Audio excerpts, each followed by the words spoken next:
30 सितंबर 2025 को त्रिपुरा की सबसे बड़ी पहचान नीर महल पर हमला हुआ। 1930 के दशक में बना यह शानदार lake palace of the east आज आगजनी और लापरवाही का शिकार है। सरकार इसे गर्व से राज्य की शान बताती है, लेकिन जब सुरक्षा की बारी आई तो वही सरकार नाकाम रही। नीर महल सिर्फ एक इमारत नहीं, ये त्रिपुरा के इंडिजिनस कम्युनिटीज की धड़कन है, उनके इतिहास और पहचान का हिस्सा। इस पर हमला सीधे तौर पर उनकी भावनाओं पर हमला है।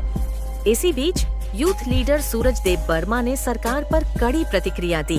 अगर त्रिपुरा सरकार हमारी विरासत की रक्षा नहीं कर सकती तो इसे टीटीए एडीसी को सौंप देना चाहिए।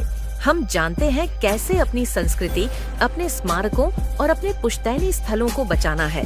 मेरे लिए साफ है, सरकार इस जिम्मेदारी में पूरी तरह नाकाम रही है। नीर महल कभी गर्व का प्रतीक था, आज ये उपेक्षा और असफलता की कहानी बन चुका है।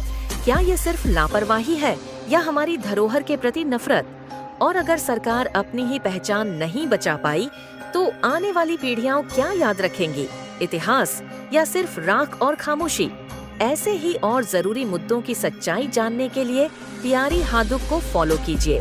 और अगर आप भी मानते हैं कि नीर महल हमारी पहचान है तो इस वीडियो को शेयर कीजिए, क्योंकि हमारी आवाज हमारी ताकत है।